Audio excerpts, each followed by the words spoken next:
శ్రీహ. ఓం స్వస్తి శ్రీ గణేశాయ నమః. ఓం అక్రాంత చిత్రభవే నమః. ఓం శ్రీ మేధా దక్షిణామూర్తయే నమః. ఓం శ్రీ శంకర భగవత్పాదాః విజయంతే. ఓం ఓం జగద్గురు వేదవ్యాస భట్టారకాయ నమః. ఓం జగద్గురు శ్రీకృష్ణ పరంబ్రహ్మణే నమః. బ్రహ్మసూత్ర శంకర భాష్యం. నిన్నటి వరకు జిజ్ఞాస అధికరణం చదువుకున్నాం, ఫస్ట్ అది.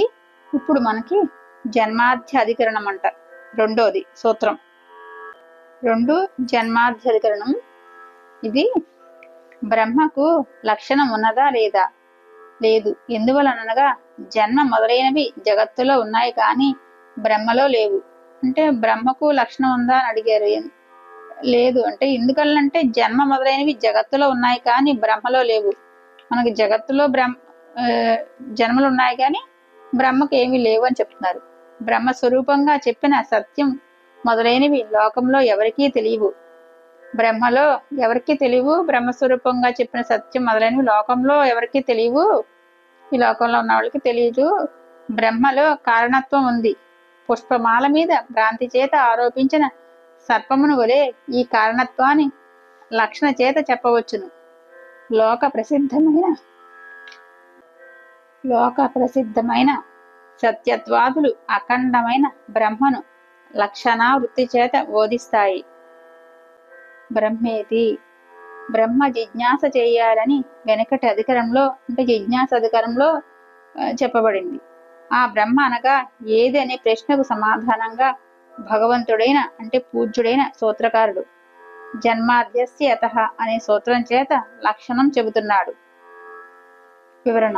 నువ్వు చెప్పిన బ్రహ్మ అనేది ఒకటి ఉంటే దాని జిజ్ఞాస కలుగుతుంది. అసలు బ్రహ్మ అంటూ ఉందా, దాని లక్షణం ఏమిటి అనడంలో బ్రహ్మను ఆక్షేపించినట్టు అవుతుంది గాన అధికరణానికి వెనకటి అధికరణానికి ఆక్షేప సంగతి యతోవా ఇమాని భూతాని జాయంతే ఇత్యాది వాక్యం విషయం. ఇది బ్రహ్మ లక్షణాన్ని చెబుతున్నదా లేదా అని సందేహం. ఇది లక్షణం కాదని పూర్వపక్షం, లక్షణమే అని సిద్ధాంతం.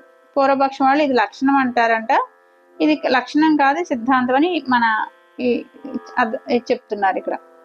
జన్మేతి అస్య ఈ జగత్తు యొక్క జన్మాది జన్మ మొదలైనది అనగా జన్మస్థితి అంటే ప్రళయాలు, యతః అంటే దేని వలన కలుగుతున్నాయో అది బ్రహ్మ అని ఈ సూత్రానికి అర్థం. జన్మేతి అంటే జన్మ అంటే ఉత్పత్తి జరగటాన్ని జన్మ అంటారు కదా. జన్మ అంటే ఉత్పత్తి, అది మొదటిది. జన్మ అనేది ఉత్పత్తి జరిగేది మొదటిది. అస్య అంటే దీనికి అనగా, అస్య అంటే దీనికి అనగా అని. జన్మస్థితి భంగము అనే సముదాయానికి అని. ఇది తద్గుణ సమ్మిజ్ఞాన బ్రహ్మ హ్రీహి అంటే జన్మాది అనే దాని చేత చెప్పబడేది ఏది అనగా జన్మస్థితి భంగం అనగా జన్మస్థితి ప్రళయాలు. శృతిలో ముందుగా నిర్దేశించబడటం చేత లోకంలో కూడా ఒక వస్తువు పుట్టి కొంతకాలం ఉండి తర్వాత నశిస్తుంది గాన ఆ కారణం చేత జన్మ ముందు పేర్కొనబడింది.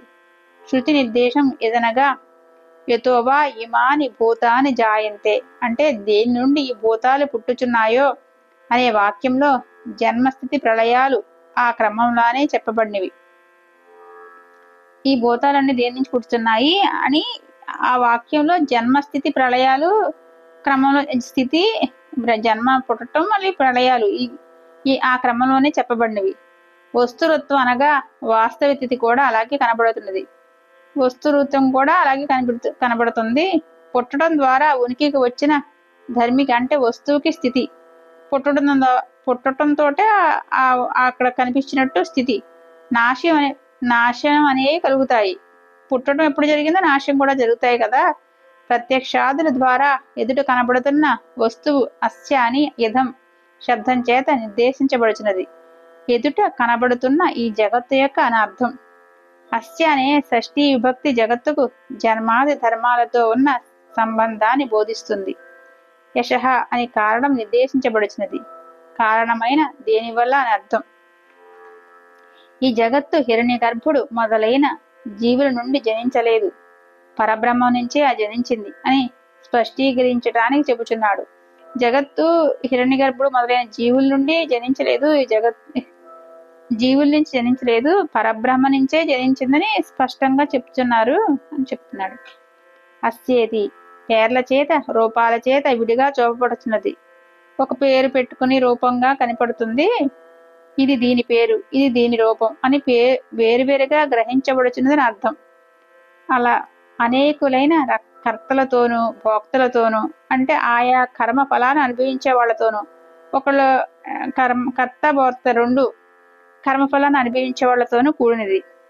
ప్రతినీతిమైన ఇది ఇప్పుడు ఇక్కడ ఇలా అని నిశ్చితమైన దేశం, కాలం, నిమిత్తములు గల క్రియాఫలాలకు ఆశ్రయము, మనసు చేత ఊహించడానికి కూడా శక్యంగాని రచనా విధానం కలది అయిన ఈ జగత్తు యొక్క జన్మ స్థితి వినాశాలు సర్వజ్ఞము, సర్వశక్తము అయిన ఏ కారణం నుండి జరుగుతున్నాయో అది బ్రహ్మ అనే వాక్యాన్ని పూరించాలి.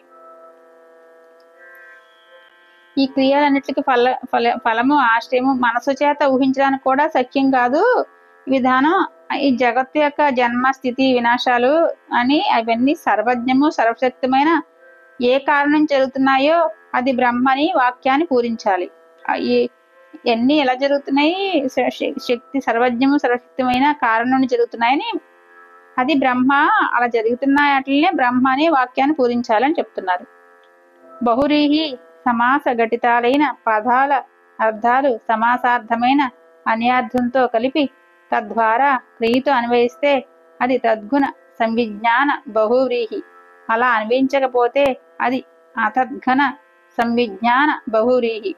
ఉదాహరణకి పీతాంబరం అనయ అంటే పచ్చని వస్త్రం కలవాలని తీసుకునిరా అంటే, అప్పుడు పచ్చని వస్త్రం కలవాలని తీసుకునిరా అన్నప్పుడు అనయ ప్రక్రియలో పచ్చని వస్త్రం ధరించిన వారితో పాటు ఆ వస్త్రం కూడా అన్వయిస్తుంది, ధరించిన వాటితో పాటు ఆ వస్త్రం కూడా అన్వయిస్తుంది.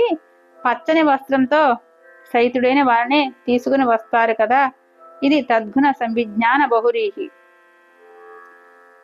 దృష్ట సముద్రమానయ అంటే చూడబడిన సముద్రం కలవాలని తీసుకునిరా, చూస్తా కనిపించే సముద్రం కలవాలని తీసుకురా అన్నప్పుడు ఆ వ్యక్తియే తీసుకుని రాబడతాడు గాని సముద్రం తీసుకుని రాబడదు. ఇది అతద్గుణ సంవిజ్ఞాన బహురీహి.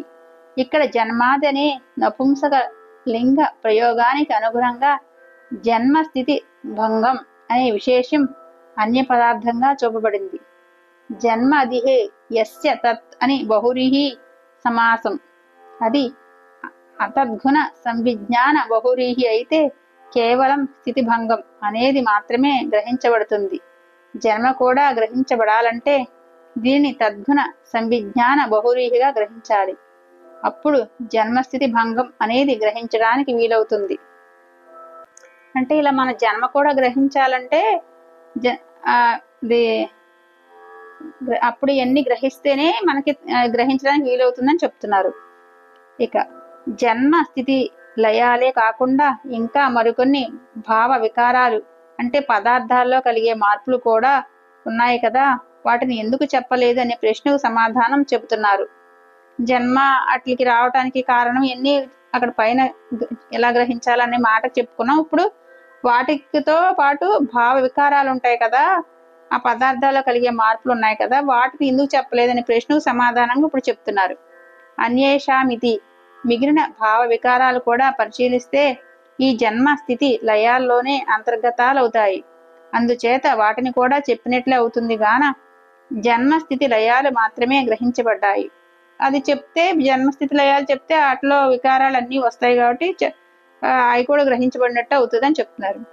యాస్కుడు చెప్పిన జాయతే అస్థి ఇత్యాదులను గ్రహిస్తే అవి జగత్తు యొక్క స్థితి కాలంలో కూడా సంభావ్యంలే కాన ఈ సూత్రంలో మూలకారణం నుండి జరిగే జగదుత్పత్తి స్థితిలయాలను గ్రహించలేదనే ఆశంక కలగవచ్చును. జగతికి ఉత్పత్తి స్థితిలయాలు గ్రహించలేదని ఆశంక కలగవచ్చును.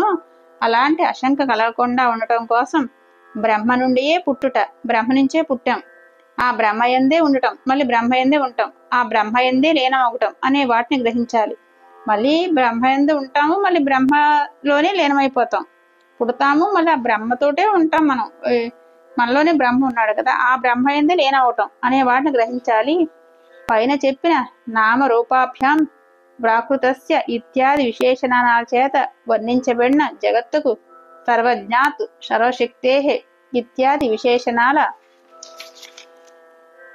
విశేషణాల చేత వర్ణించబడిన పరమేశ్వరుడు తప్ప ఇతరమైన అచేతనమైన పరమేశ్వరుడు తప్ప ఇతరమైన అచేతనమైన ప్రధాన నుండి గాని అచేతనమైన అణువుల నుండి గాని అభావం నుంచి గాని సంసారి నుండి జీవుని నుండి గాని ఉత్పత్తి అధికం జరుగుతుందని ఊహింప శక్యం కాదు.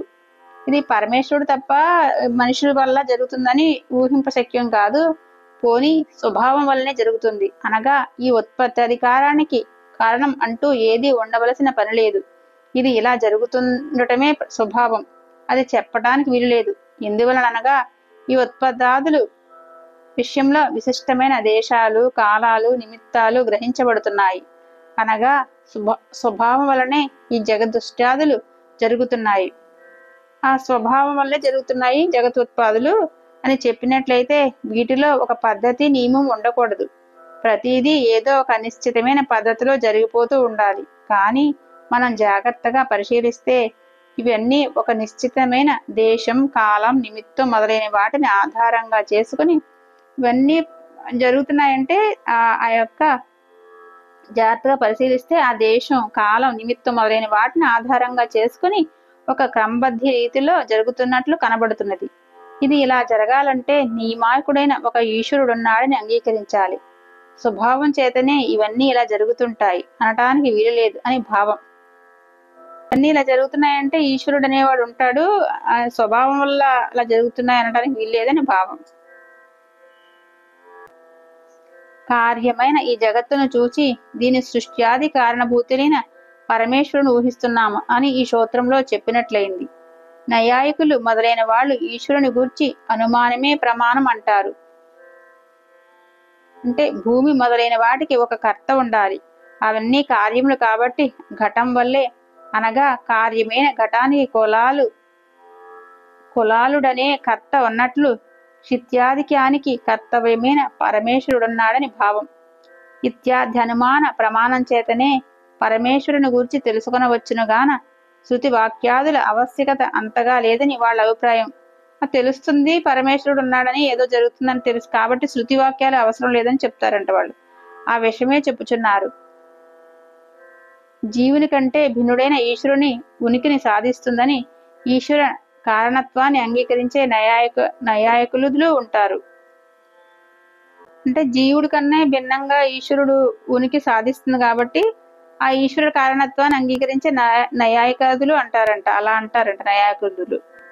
ఇంకా ప్రతి వస్తువు 6 వికారాలకు లోనవుతుందని యాస్కుడు నిరుక్తంలో చెప్పి ఉన్నాడు. పుడుతుంది, ఉంటుంది, పరిణామం చెందుతుంది, పెరుగుతుంది, క్షీణిస్తుంది.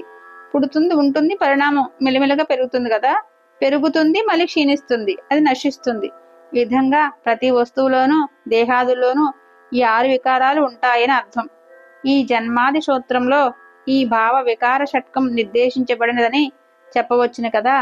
జన్మ స్థితి లయములు మూడింటిని మాత్రమే ఎందుకు గ్రహించాలని ప్రశ్న. జన్మ స్థితి లయములు మూడింటినే మాత్రమే ఎందుకు గ్రహించాలని ప్రశ్న. పృథువ్యాధి భూతాల నుండి పుట్టిన వృక్షాదులకు కూడా ఈ భాష వికారాలు కనబడుతున్నాయి.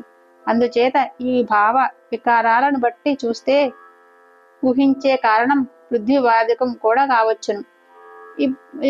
ఇవన్నీ మనకే కాకుండా వృక్షాదులకు కూడా ఉన్నాయి ఈ భావ వికారాలన్నీ. అందుచేత ఈ భావ వికారాలను బట్టే ఊహించే కారణం పృథ్వీవాదికం కూడా కావచ్చును. ఇప్పుడు మనం చెప్పవలసింది సర్వ జగన్మూల కారణమైన బ్రహ్మను గూర్చి. ఆ బ్రహ్మను గూర్చి సూచించాలంటే జగ సృష్టి స్థితి ప్రళయాలనే సాధనంగా చెప్పాలి. అందుచేత వాటనే ఈ స్తోత్రంలో పేర్కొన్నట్లు గ్రహించాలి అని యాస్క పరిపఠతానాం తు ఇత్యాది భాష్య వాక్యానికి భావం. ఇంతకు అధికంగా చెప్పిన 3 భాషా వికారాలు జన్మ లయాలలోనే అంతర్గతం అయినప్పుడు